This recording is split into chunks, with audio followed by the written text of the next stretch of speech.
On October 29th of 2007, the badly decomposed body of a small child would be found in Galveston Bay by a local fisherman. This unidentified body would be nicknamed Baby Grace. Today, we are discussing the murder of Riley Ann Sawyers, or as she was previously known as Baby Grace.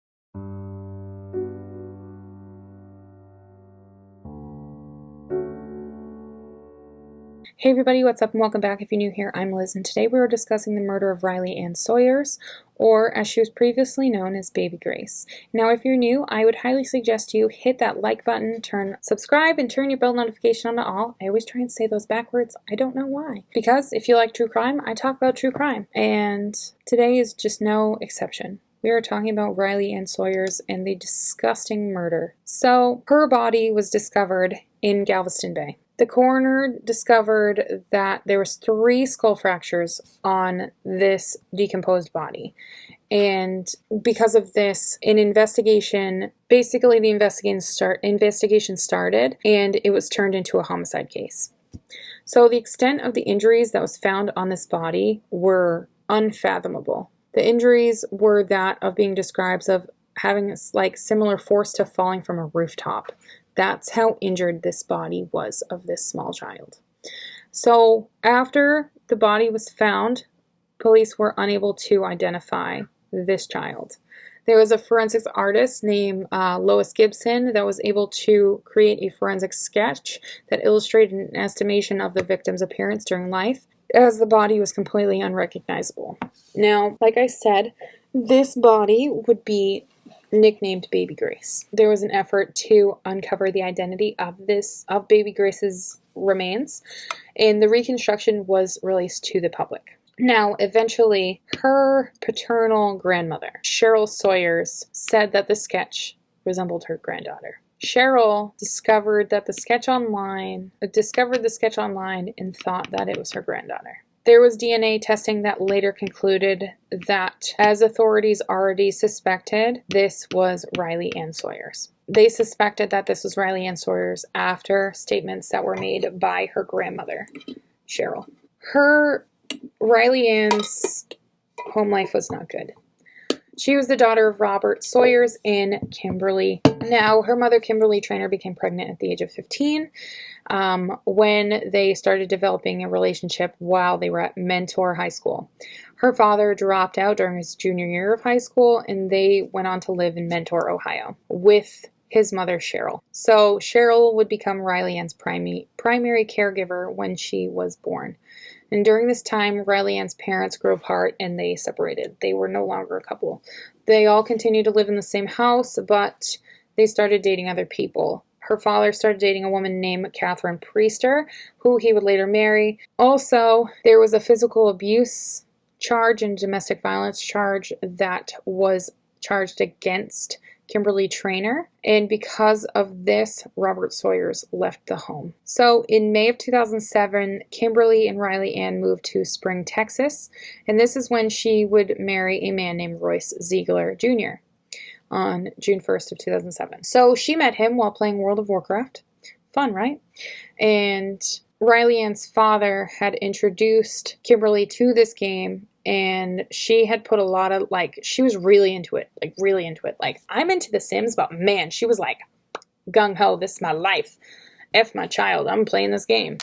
So Riley Ann's new stepfather believed that she should be disciplined and she should say sir and ma'am to the adults, as well as saying please and thank you. And corporal punishment was a thing. Kimberly was not properly, she didn't understand what was going on. And I'm not giving her an out because she's involved in this. So her husband is the one that beat her child. His former stepmother explained because of the severity of what happened. She said that Royce's father used similar tactics when he raised his children, which often involved physical abuse against them. And his other ex-wives also said that Royce's father's abuse is what would kind of influence what happened to Riley Ann in her death. In a videotaped confession with Kimberly Trainer, she admitted that on the 24th of July of 2007 that she and Royce beat her daughter with 2 leather belts and held her underwater in a bathtub. Kimberly Trainor publicly acknowledged that she killed her own daughter with her husband. Hold on. I know there's some sick people in this world, but you admitted you and your husband killed your daughter. She also said that Royce picked Riley Ann up by her hair and threw her across the room. This then caused her head to slam into the floor, shattering her skull.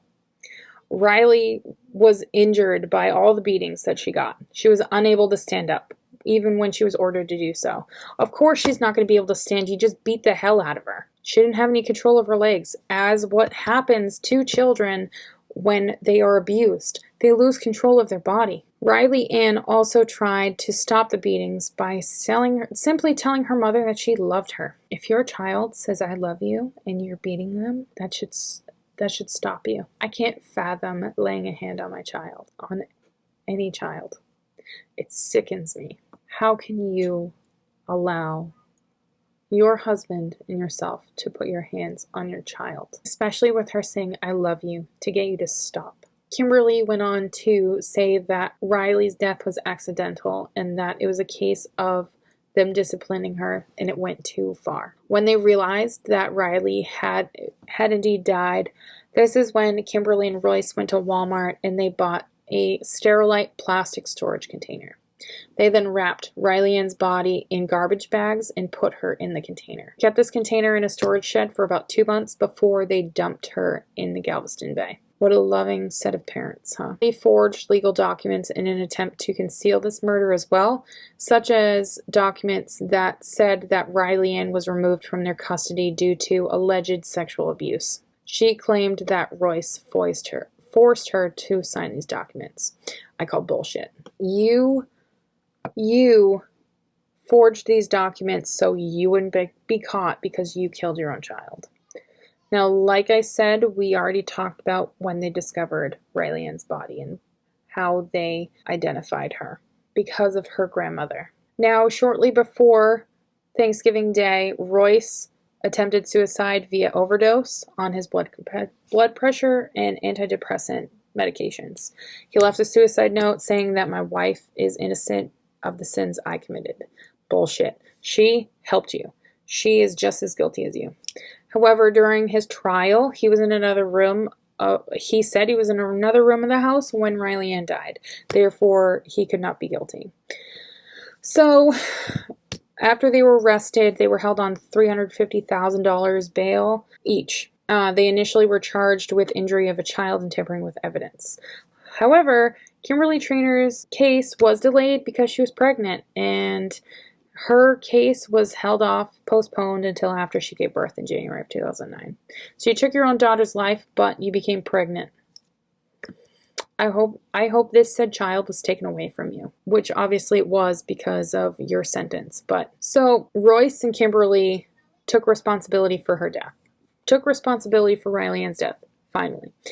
Now, Kimberly was convicted of capital murder on February 2nd of 2009. It took only 90 minutes for the jury to conclude that she was guilty. She was sentenced to life without possibility of parole. She is currently at the Mountain View unit in Gatesville, Texas. Now, Royce was charged with capital murder and evidence tampering. He was convicted and received an automatic life sentence, but that's not only that. The sentence was automatic because the state did not seek the death penalty. So he knew he was going to life without parole. He was going in for life without parole. He knew it because they didn't seek the death penalty. So his verdict was reached after about 4 hours and 30 minutes from the jury. He is currently being held at the Wallace PAC unit in Navasota, Texas. So on January 14th of 2008, Riley Ann's remains were turned over to her family in Ohio after she was cremated. And this was after a Texas judge ruled that the evidence collected in her autopsy would be sufficient for a trial. So she would properly be able to be buried.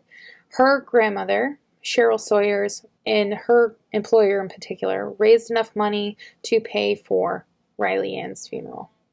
The ceremony took place and Riley was interred at the Mentor Municipal Cemetery. So what are your thoughts when it comes to the death of Riley Ann Sawyers? Leave them in the comments down below. This is a very tough case for me to talk about because of who killed her and their intent behind this malicious death. So I hope you guys learned something from this today. Don't forget to like, subscribe, turn your bell notification on all. That way you know whenever I upload. And I'll see you guys in another video.